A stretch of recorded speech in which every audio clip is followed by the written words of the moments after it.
You know, it's just occurred to me we really haven't had a completely successful test of this equipment. I blame myself. So do I. Well, no sense worrying about it now. Why worry? Each of us is wearing an unlicensed nuclear accelerator on his back. Yeah. Now let's get ready. Switch me on.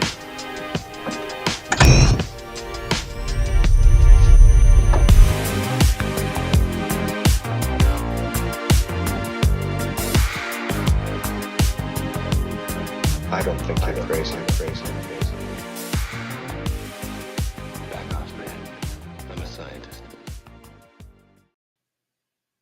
Hey, what is up, Ghostheads? It's another episode of the Ghostheads Radio Show. My name is Ted, aka Steady. Joining me as always, my partner in crime, the one and only Matty B. It's a Wednesday, guys, and there's actually some good news to talk about. Some interesting choices from the production crew. So can't wait to dive in. If you're in the chat, say what's up. Crack a beer. If you're in the chat, say what's up. How cold is it where you are? Because I'm pretty sure I heard, let's see, you guys in Houston, Matty B, either sub-freezing temperatures. Did you guys get any snow by chance? No, it's been pretty well above freezing on our Okay. end there. I checked the temperatures there in San Antonio and Austin. Austin was below 32 for a little while, and I know you guys have been cold over there, but I think it's like 35 right now. But it was still like 41 today for a little while.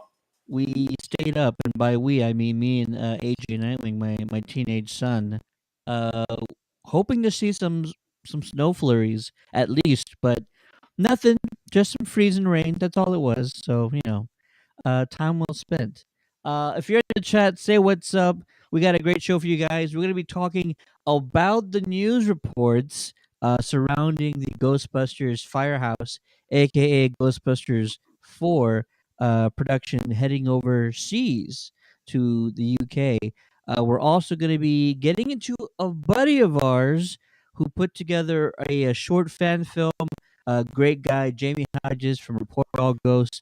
But first, I did promise when we did the Hasbro pack opening that we were going to get into the Spengler Journal a little bit within more depth and detail, and just some really quick blurbs really about this. So we're going to start off with page one. This came with the HasLab Hasbro Proton pack, and the first page actually is pretty much the first half hour of Ghostbusters 1984.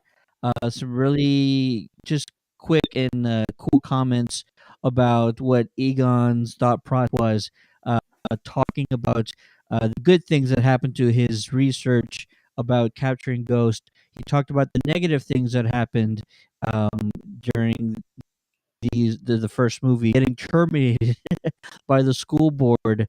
The dean insulted their theories, methods, and conclusions. And what's really funny is that Spangler put in here, well, Spangler wrote in here, the majority of the dean's ire, however, seemed directed solely at Venkman. He also put a little note on that saying, Dr. Stantz and I equal guilty by association. So he kind of put most of the guilt here on Venkman, which is pretty hilarious. He did And write about say what? I said Andrew. And true. Venkman was trying to bang co-eds, and was totally scamming. I mean, honestly, Venkman should have totally been fired by the dean. It was the right thing to do.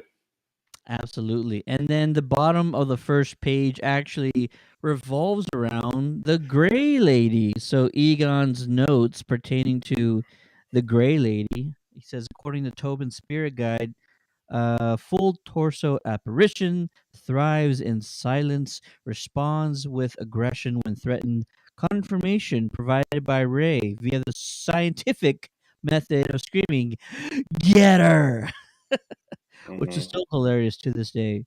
What's really cool, interesting detail is that the notes that he actually writes all about the Gray Lady just so happened to be on the back of a Dewey Decimal System library card. So little kind of a little Easter egg in there. It's meant to look as if he actually taped it inside the book, but it just happens to be. The reason why I can tell, or anybody can tell, is that it's semi-translucent and you can actually see the cataloging phrases on the back of the card if you put it in a mirror or just reverse the mirror image. So we'll kind of go slowly be going through the Spengler Journal because it's such a cool Easter egg that came with this bad boy right here. Um, talked I already talked about what I did last time. Put all the copper um, connectors on it. It just very limited painting and all that stuff. Haven't done any more since. Next is putting the padding on the frame. But yeah, pretty interesting. Um, just cool stuff that they put in the journal. Cool. Listen, we have to talk about the Firehouse reports because they're not all over the place, but they're definitely two sides of the coin right now. Or there are conflicting ideas about what this next movie is going to be. Here's what I mean by that. Everybody's reporting this headline, and I'm going to show it here on the screen. The headline reads Ghostbusters Afterlife sequel moves from New York to London. Bill Murray, Dan Aykroyd on to return. This was released just about a week ago. All your major media outlets are all kind of saying the same thing. Pre-production is headed overseas, which is fine. There's not a whole lot regarding that. That seems odd. But this is the strange thing, and Maddie, I don't know if you've heard this yet.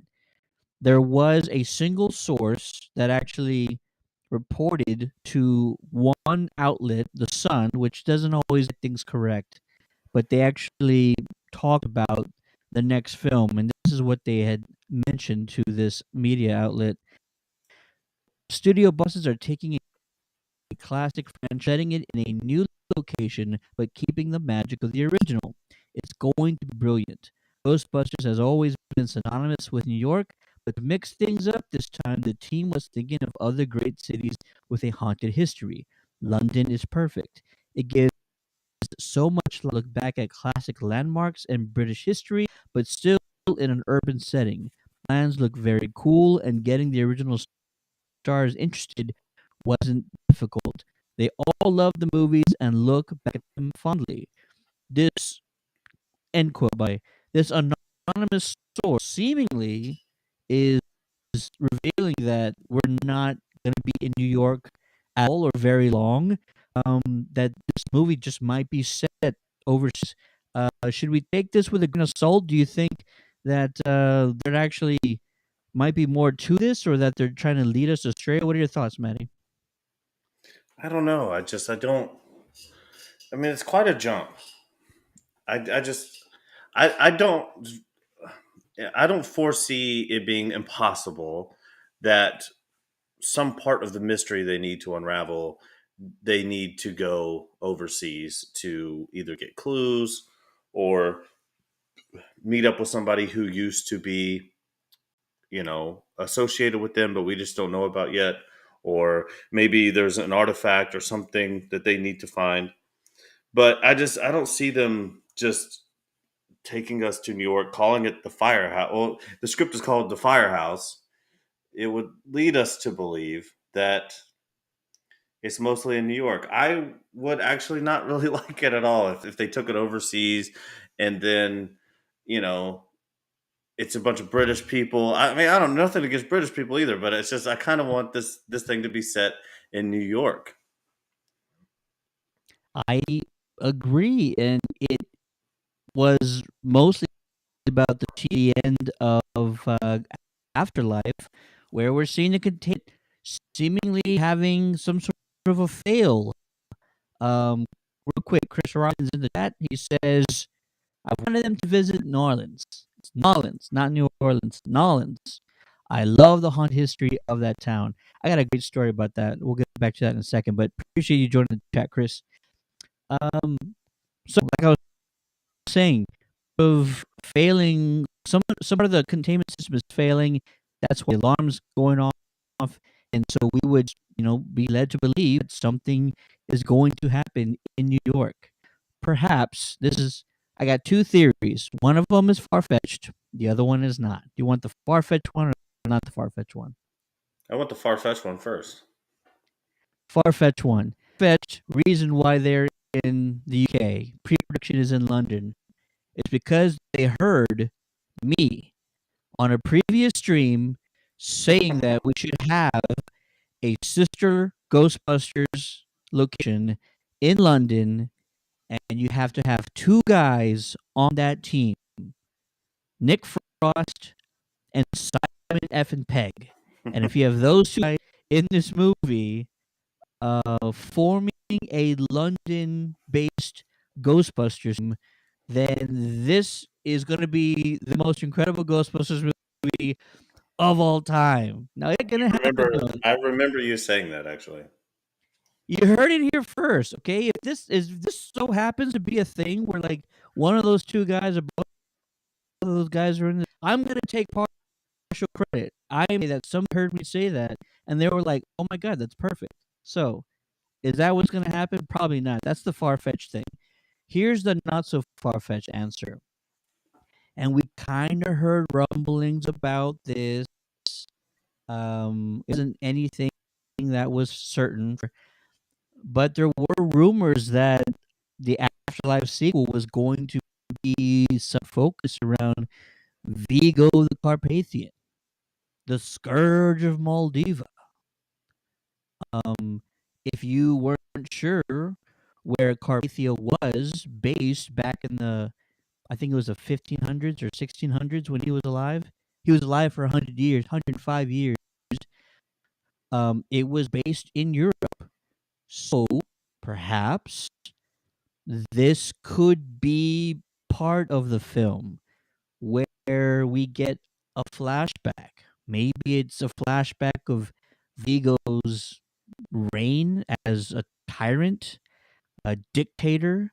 Maybe it's a flashback to Vigo's death, and maybe we don't get every single gruesome detail because they tried to kill him like 10 different ways and he almost survived all of them. Like that, those are what they have in the history books. Like he almost survived all of those things until they decapitated his head. And he said, "Death is but a door, time is but a window. I'll be back." Can you kill the guy? I mean, I'm fine with that answer. If you can never kill Vigo, I'm kind of cool with that. And so basing it in the UK, mostly they're probably doing it because of sound stages. We talked before the show that it might be cheaper to film there than it is in New York for whatever reason, but also because maybe they just need an old style Carpathian landscape somewhere. And they're going to be doing some flashbacks, and Vigo might try to make a return. Like, this could be something that leads to those rumors about Vigo being true. Will I hate it? No, not really. I wasn't looking forward to seeing Vigo again, or somebody that looked like Vigo. But I don't know. What are your thoughts Well, about that? Is there a chance if they that if they this add to is him a little bit, yeah. Vigo Vigo was not the coolest villain in the world, and mainly because for 3/4 of the movie, he was trapped in. He was just a painting, and it was the idea of him, and it was Janos kind of carrying out a lot of his actual duties. The way Gozer came in the first movie was different because Gozer was something they weren't even expecting. They didn't know what it would look like. That, you know what I mean? It was just like boom, here at the end. Now this is our big bad. But Vigo was sort of teased throughout the entire movie of Ghostbusters 2, and he just wasn't that cool in my opinion. You know, he just lets Venkman call him a bonehead and stuff like that. So I mean, if they add, I think he could be a lot cooler.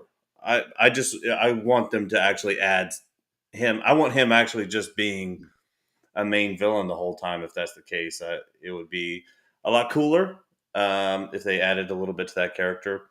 But a lot of things could be the case Yeah. because New York was settled by Europeans. Ellis Island.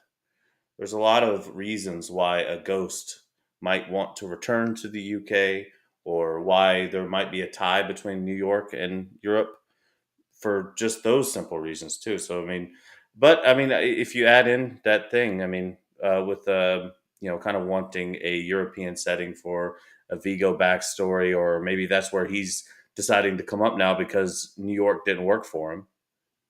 It does make sense. I'm down with that idea. I just want them to actually, really nail down the character of Vigo, and I don't want it to be like he's in another painting or he's a statue or something like that. Ooh, that's an interesting thought, right? he's, Uh, he's it haunting a statue. Well, it's a really interesting thought because there probably wasn't one painting of Vigo.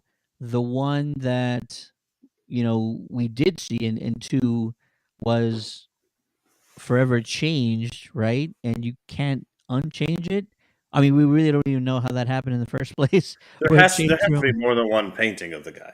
There has to be, and they're probably all cursed, right? They're all cursed. There's probably another one somewhere. Yeah, let's just go with that. Perhaps there's another painting. Is it weird if they tried to do that same thing? I'd rather see him come out of the grave. That might be kind of cooler. Is he does that? Um, If he comes back, I just want him to come back to New York. I think the whole reason why we're talking about this is because it's just weird because they're not going to be in New York. Bring Vigo back, but keep him in New York. I don't know if I really need this overseas stuff. Um, the picture that's on that in some of those articles doesn't make it seem as if it's in a rural landscape of Europe. It kind of looks like they're downtown. yeah, and I want to understand what are the reasons why they might be over there in the first place. Mhm. There are certain parts of this family that are still left open, like who's Callie's mom? Who did Spangler impregnate? That remains to be seen, and that could be uh, maybe a reason why we're in the UK to begin with, or like I mentioned, the OG team's not in London. The Spengler's descendants are not in London. It's just we're there because we're starting out with a return or a flashback of Vigo. And maybe that's not the case. We could still have a whole new original villain type character, and this really just means nothing. And they're going to film everything on these London sound stages where they film, Star Wars and all these other big projects. That could Yeah. totally be a thing. And then it's just nothing we need to discuss. But there's just that slight possibility that the reason why we're starting over there to begin with is because it's leaning towards a return of Vigo in a big way. They may be trying to add to their international audience. Like, again, some of our other beloved franchises, like Star Wars, have a huge following in the UK. And so it may be by trying to build the brand, they're trying to establish something more over there. And let's also not forget that Winston is now an international businessman. Hey, So he could have business partners over there who are having a ghost problem. Maybe he wants to help them solve it. Maybe there's a bunch of different reasons. I'm leaning. My fan in me is leaning. They're just doing it because it's cheaper over there. Because shutting down a street in New York costs millions and millions of dollars. you're probably right. Alex says film location doesn't always mean it takes place there. You are absolutely right, Alex. It's just that one quote that turned up in the Sun, and of course it's anonymous. But this one quote in the Sun says, um, they're changing locations because London is a great place, has a great haunted history, and it's a fun setting to put the next film. We're taking it with a grain of salt. It's an anonymous source that claims they have insider information on the film moving over there, and so we're not gonna run with it, but we are hypothesizing that maybe it's leaning towards Vigo actually being in the sequel, if they are starting pre-production over there in London. Hashtag Team Terry. Hello from In South the Dakota, she house. says. Team Terry in the house. Things have gotten substantially more expensive. Logistics are crazy. Hey, no argument here, buddy. I completely agree. Chris says, I hope it takes place in San Antonio, but filmed in UK. So you know how us Oklahomans feel. Yeah, yeah. You know what's hilarious is Preacher. Preacher, if you haven't seen Preacher, it's fantastic. Very mature comic book series that was on AMC. And the finale was actually set in downtown San Antonio in front of the Alamo. Was it filmed here? Did they actually film it in front of the Alamo? No, they actually filmed it in Australia and they rebuilt an Alamo replica in a soundstage. And I'm like, son of a gun. But it was still cool that, we got some sort of a call out in a comic book TV series, a very damn good comic book TV series. Shout out to the folks who worked on The Preacher.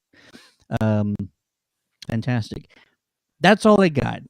If you're just catching up with us, I got two reasons why they're in London. Number one, Simon Pegg and Nick Frost are creating a UK based Ghostbusters team, and they're going to be the first two members. Um, I don't know who the third one is. Anybody else is fine on the UK team if you have Simon Pegg and Nick Frost. You heard it here first. That's not an exclusive. That's just my wild dreams. And second reason is because this could possibly mean return of Vigo. For those of you who don't remember how Vigo died, it's always great to talk about this. He was poisoned, stabbed, hung, stretched, disemboweled, drawn, quartered, and then beheaded. And he was still alive. His talking head finally said before he died, Death is but a door, time is but a window. I'll be back. Terry says, did Pee Wee film at the Alamo? Yes, it did. We're gonna claim that one. We got to make sure we claim that one. If you have any other Uh, wild, just don't go to any movie theaters in downtown San Antonio. That's all I'm saying. If Pee Wee filmed there, but but yeah, I mean the Vigo thing is it's interesting. I do like the idea because there is some interesting lore. I mean, even the quote you just gave, like when Ray is walking up to the museum and kind of talking about that, diving into that lore would be pretty cool. It's yeah, just at some point we got to get rid of. I think this in order for it to move forward, we got to find some new big bads. I like it, and I also like the idea of not using future villains that are well known. Like I don't want to see a ghost of Jack the Ripper, like that the team is after. You know what I mean? Like Yeah, I want it to be completely made up. I don't want any real completely, historical. Yeah. completely made up. And that's just a preference. I'm not saying I'm gonna, come down on the film if they decide to do something like that. Like if they decide to come back with like a historical figure and make them super evil, like I'm not gonna hate the film, but it's so much more interesting when you don't kind of paint yourself into a corner. Like have the freedom, the creativity to do whatever you want. I I really loved Vigo as a villain because of all the cool things he would do. The lightning eyes, gold, possessing Janusz. That was like incredibly scary, by the way, when I was a kid watching that. The weird thing he did where he would like breathe this paralysis sort of energy, super cool and weird. It was almost like that moment when Christopher Reeve like threw his shield at General Zod and like like knocked him over. It was like a weird thing. Like, can you really do that? That wasn't a thing I knew he could do. But it was still a cool moment. He just seemed like he had so much supernatural energy in him, and so he was a really formidable villain. And so I want to see more of that, more formidable villains. And if you decide to get scarier, like Gozer has, well, Gozer could be whatever it wants to be. But when we saw Gozer, it was a kind of a person's body. Vigo's also in a person's body. If you just get more abnormal looking demons or spirits, I would kind of dig that. Go further into the paranormal, really get outside the box and then just do something that's crazy. And I'm gonna love it. Also, my thought is if they decide to bring back Vigo, who is he willing to possess? My thought is uh Allie's oldest son. I think his name is Trevor, is that right? Yeah, Trevor. So that would be my pick if this is a Vigo situation and he needs a body to take over to use to take over the world. Trevor's my first vote. And but if you watched our other podcast before Afterlife dropped, I said there's two people who I think are going to be the people that the Pterodox possess, and I got Mr. Gooberson right, and I also got Callie right. So I have the receipts. We can go back and watch those videos. But my thought would be Trevor if Vigo needs another person to inhabit. Also, if it is Vigo, I think Venkman doesn't make it to the end of the film. Like he's really annoyed with Venkman the most, and I just don't think Venkman will survive the next movie. Just my thought. Yeah, if Bill Murray gets his wishes. Christopher Robinson had a good comment there. It's Dolph Lundgren. Ooh, I love Dolph. I've met Dolph. He's Well, great. look up a picture of him even right now. Like Google Dolph Lundgren at his old age. He's big enough. He's got kind of the face for it. You just put a long, give him some long hair. Um, I think Dolph Lundgren would play a great Vigo the Carpathian. I'm gonna find him And right now. yeah, um, he has like the sort of romance novel face, you know. I I could mean, see like that. him and Fabio. I mean, it. I think the original Vigo is kind of based off of Fabio a little bit, but yeah, Dolph Lundgren would make a great Vigo. But if they did it, it would probably be someone. I hope if they do it, I hope they kind of do it like they brought the Emperor back in the last Star Wars movie, where What do he you doesn't mean? look he doesn't look beautiful. He's sort of just trying to piece himself back together with anything that he can, and that he's sort of crusty and nasty and haggard. I could see that. So kind of a lot how Gozer looked before she sort of pieced herself back together. Yeah, but and that's why I use the Emperor reference. So like when the Emperor in the last movie of the new trilogy, when Ray sees him with, I mean he's like kind of held together by a machine. He's very decrepit and still very powerful, but not um, fully put together. I'm trying to find. I know I'm taking so long. I'm actually trying to find the photo that I took with Dolph. That's the one I want to show. Keep talking. Yeah, keep talking and let me find this photo because I love it.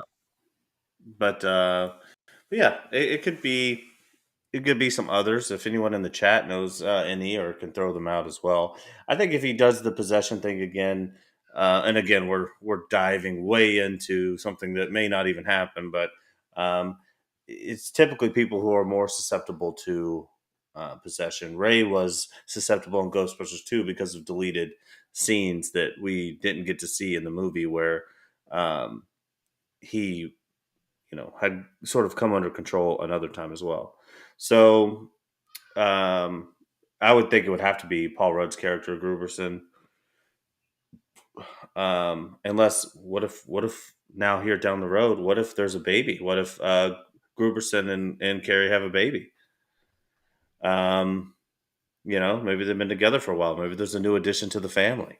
That's very possible. I haven't even thought of that thing. I haven't thought about there being a potential new infant on the way, and it would make sense because this film has to take place, multiple years after the events of Afterlife, just because the kids are aged up now. Enough time has passed.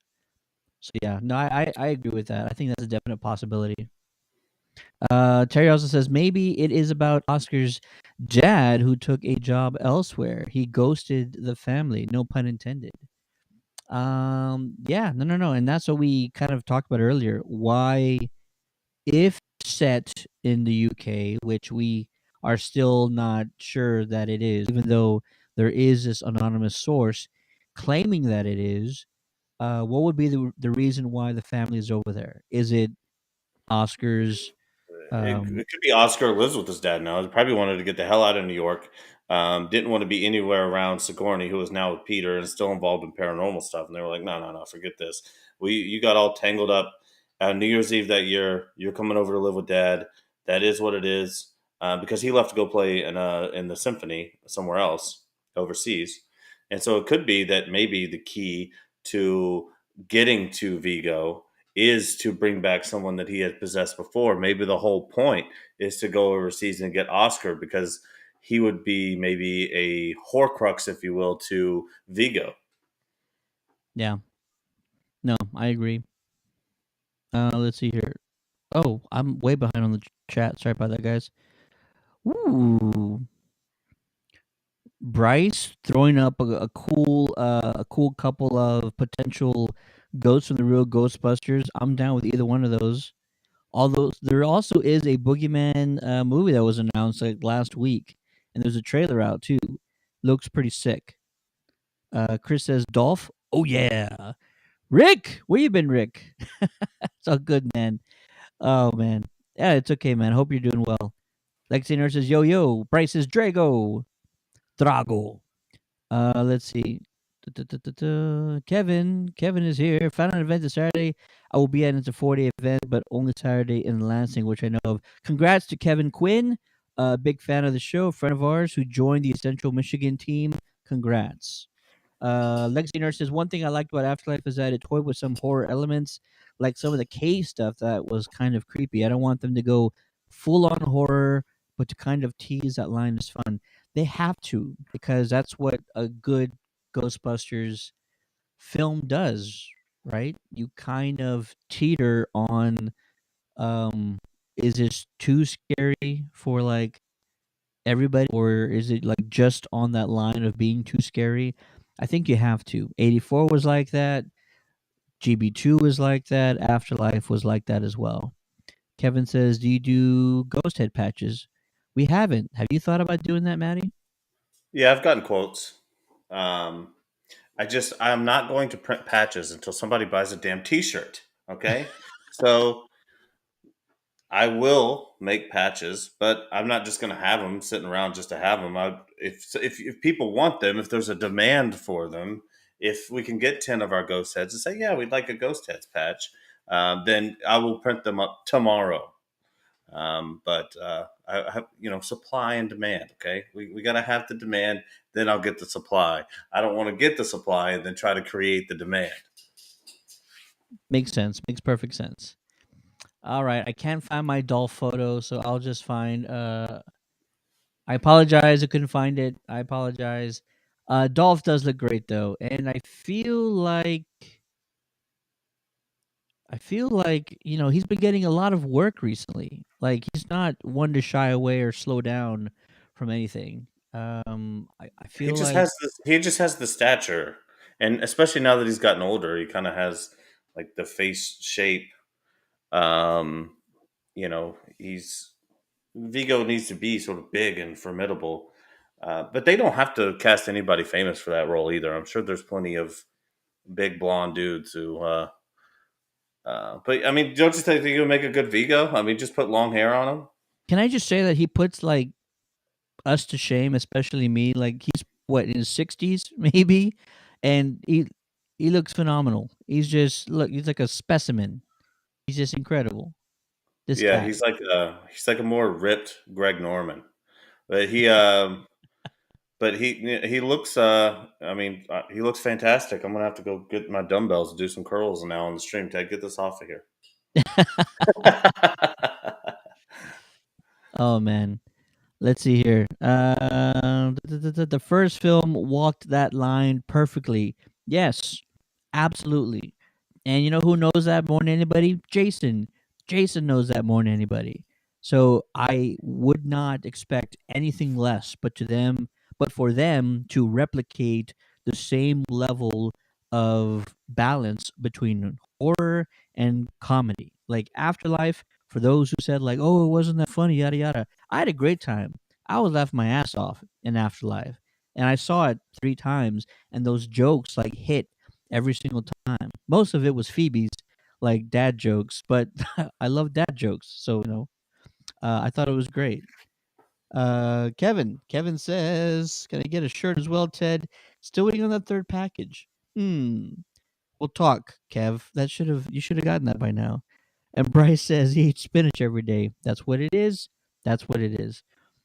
Awesome. If you guys have any other thoughts, theories about pre-production moving to London, it could be as simple as it's cheaper. And would we put it past them to rebuild the inside of the Ghostbusters Firehouse in a soundstage in London? I wouldn't put it past them. Perhaps it's easier to do it there than it is to use the one that they have on the Sony lot. Maybe that one's not really um, ideal for the amount of filming they need to do inside of it. So that could be a definite possibility. But if you have any thoughts or any other theories that you have out there, please drop them in the chat. We would love to hear it, and we're excited. We're excited for more information. Officially, production's supposed to start next month. I'm referring to March because it's already February. Yes, January took forever to end. Uh, Production's going to start in March. Maybe we'll start getting some leaked photos from the set. Never know what will happen, but we'll be waiting. We'll be excited. Lastly, we wanted to talk about a buddy of ours.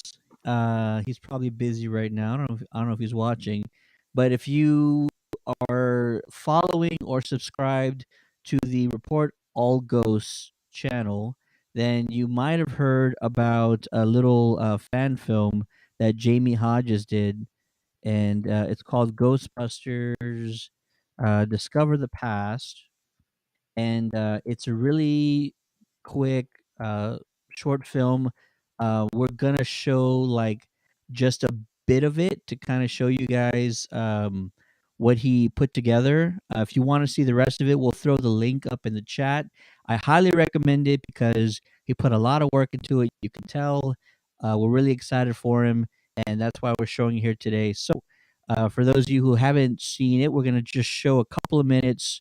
That way you can go to his channel and see the rest of it. But here is uh, Discover the Past, the short film by Jamie Hodges and team from Report All Ghosts.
Hmm. I think it's enough, right? Yeah, Nice that's little, enough. nice little teaser right there. That was the very beginning of Discover the Past by Jamie Hodges. Link. I'm gonna go ahead and drop that in the chat right now. You guys check it out. It's a really cool short film, and Jamie Hodges runs the Report All Ghost social media handle.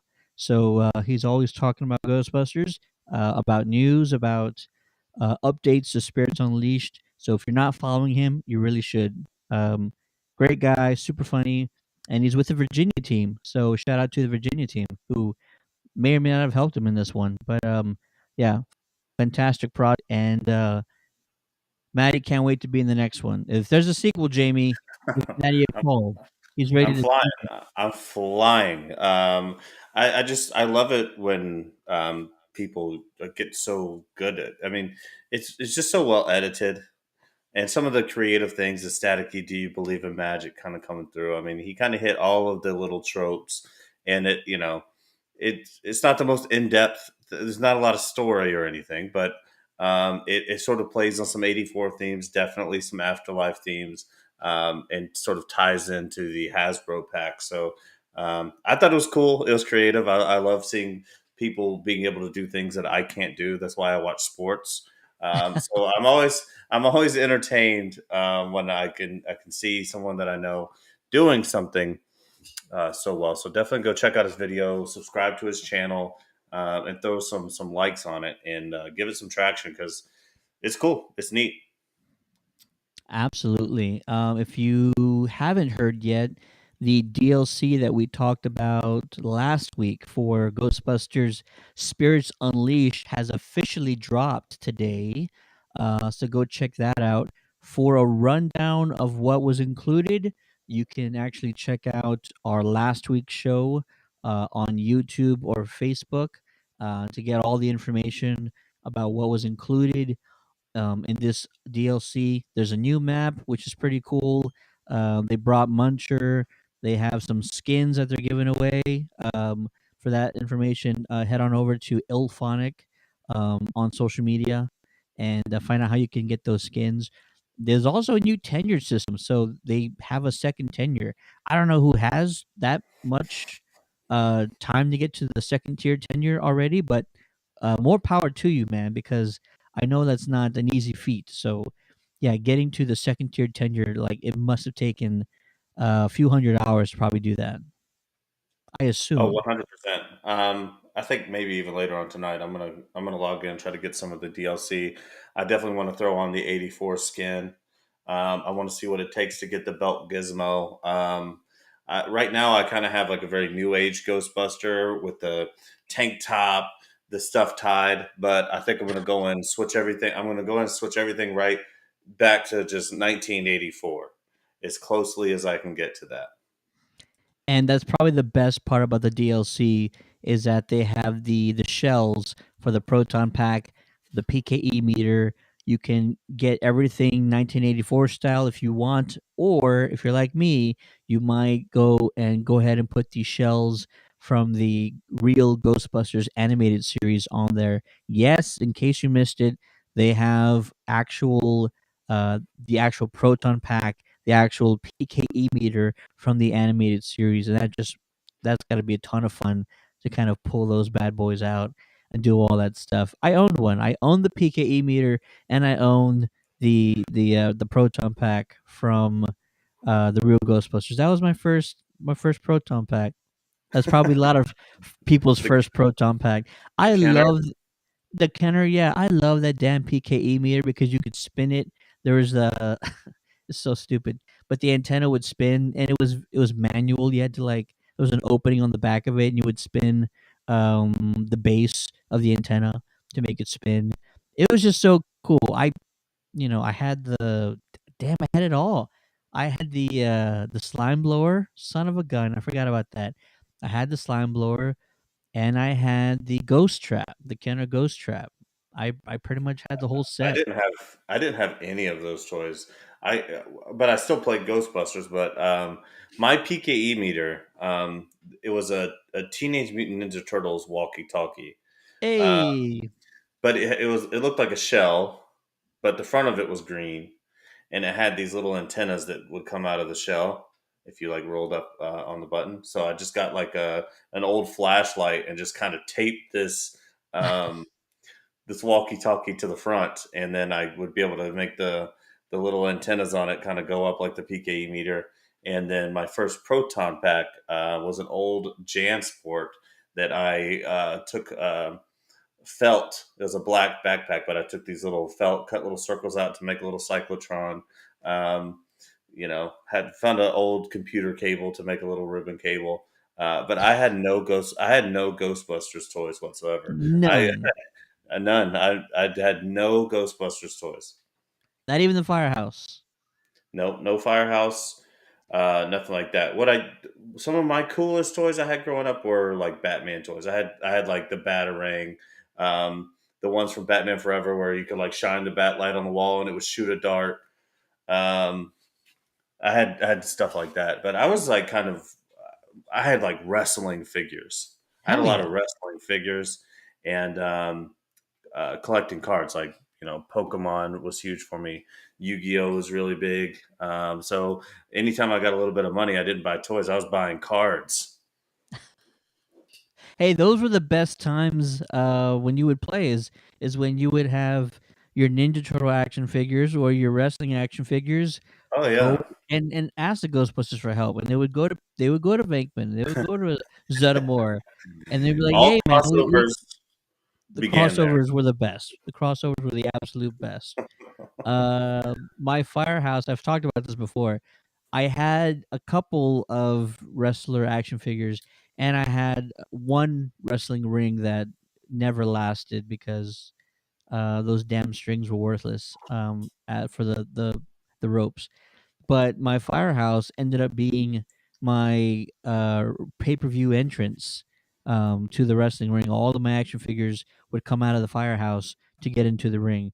And so yeah, I great times growing up with those toys. All Yeah, right, I'm I feeling just think nostalgic now. I just think it has to do with my age because, um, like for example, like by the time I saw the first Ghostbusters movie, it was 1995. I was like 5 years old when I saw it for the first time, and Mm, there wasn't like Kenner didn't have those packs out in the stores. I don't think, and the Firehouse wasn't out then. Um, yeah, and I could be wrong, but I think that was like a late '80s thing. Um, Most of the toys I had like around that time, like I had hella Ninja Turtle stuff. I had hella Ninja Turtles, um, and Batman stuff. Obviously, I remember my Stretch Armstrong was like one of the coolest things I hell had. yeah, But I didn't have. I just don't remember there even being Ghostbuster stuff like in the stores. yeah. I I don't even remember what age I had them when I was really young. So I was probably 4 or 5. I was probably 5 or 6 when I got most of that stuff. So let's say 89, 90 is probably when I got most of. because this was all after the animated series came out, but I was probably around that age when I got most of my Ghostbusters merch, and yeah, I wish I still had all of them because I would have given them all to my daughter who's 3 right now, and she would be having the time of her life with all the stuff that I had when I was that age. So I miss all those things. They And must they'd be be worth worth a a little lot. bit. Yeah, they'd be worth some money. They'd be worth a lot of money. Anyways, very cool. Well, we're excited for the production to start ramping up this year for Firehouse. Are they going to make their December deadline? That remains to be seen. I'm hopeful. Cross your fingers, but I It's wouldn't. Finn Wolfhard is going to be the deciding factor on that. I mean, You he's think literally so? Why is going that? to because I think he's going to have to be filming Stranger Things and Firehouse at the same time. Ooh, you might be right. Yeah, you're probably right about that. So Um, maybe he's going to have a more limited role in the Firehouse movie. But I mean, just thinking about it, I mean, when does Stranger Things shooting start? I'm not sure, but I'm pretty sure they're not releasing the next season this year. So you're probably right about that. They're Starts having a filming really long. starts filming in May. Ah, yep. That's going to But be like you tough. said, he might have a more limited role in Firehouse. I could see that happening. Or they might try to get his stuff out of the way first. That could also be a thing. But the Stranger Things production, they're supposed to take like the whole year, and they probably won't need him for everything. But they're not going to release their next season, I think, till 2024, if what I heard was true. So it might be a thing. Real quick, shout out to the San Antonio team that and all the people that attended the Casa community event this past Saturday. The weather was kind of muggy, a little drizzly, slightly cold, but that's always great when you're wearing a flight suit. And I wore the pack out with the Alice frame for the first time, and it held up extremely well. Not to mention, we went out to eat afterwards at a staple San Antonio joint, Big Lou's. We had a 20-inch pizza. We split it between myself, my family, um, Rob, who was there, and also Summer, who was with us. So we had a good time, and I got a lot of looks because I walked in. Not only did we walk in our flight suits, but I also walked in with my proton pack and was turning heads left and right. And it's a beast. It's a beast to try to get through doorways and walk down thin hallways and stuff like that. But we had a lot of fun, so I'm excited. It held up pretty well. Looks great out in the open. Yeah, it's exciting. Can't wait to wear it again. Plenty of events coming up very soon, and we will let people know where you can find the San Antonio team. The Houston team got anything going on near future? No, the next thing I think that we have officially planned at Yellow Rose Yellow Rose. is the Mardi Gras parade. And so that will be in Galveston, which will be fun. Oh yeah, Little sort of beach town, coast vibes, some Mardi Gras. It's going to be a bit of a party. The Yellow Rose Ecto is going to be out there. Me, Alex, and hopefully some other members of the team. But it's cool. Yellow Rose gives us the opportunity to do more than just the city. So kind of just cover you know this whole area here. So yeah, stay tuned. We're in the plannings for some other things right now. We're just kind of new and just kind of getting our bearings together and trying to get the activity up. And anyone who's in franchises knows kind of the slow grind it takes to figure out those quality opportunities and how to avoid competition if you're in a city that has other franchises. But yeah, we're working on it. We're hoping to have a calendar full. I'm hoping by summertime we'll have a holiday calendar full of events to do. very nice, very nice. Yeah, When you do, let us know. I wouldn't mind checking out a Yellow Rose event as well. Great, yeah. great bunch of guys. Haven't seen them in a few years now, so hopefully we can do a few things. Yellow Rose, baby. I have my Yellow Rose pin right over here. I think I'm an unofficial member. I think that's what the pin means. Yeah, no, you are. But yeah, man, it's been a fun show. Thanks for everybody who tuned in. Thanks for everybody hopping in the chat. We're gonna try to get better again about letting you guys know ahead of time of when it's going to be, so it's easier for everybody to get in. But I saw a lot of familiar faces, so good to see you guys. Yeah, appreciate everybody joining. Thanks for the chat. Shout out again to Jamie Hodges. We showed a little teaser. Hope you're cool with that, Jamie. But Discover the Past, the fan film that he just released, it's really well done, really well executed. We expect nothing less from Jamie. Go subscribe to the Report All Ghost social media pages for more Ghostbuster news and information. And go check out that video on YouTube, Discover the Past by Jamie Hodges. Link is in the chat. That'll do it for us for the Ghostheads Radio. My name is Ted, aka Steady. Joining me as always, my partner in crime, you know him as Matty B. It's back. He... It's back. Thanks, guys. See ya. Peace.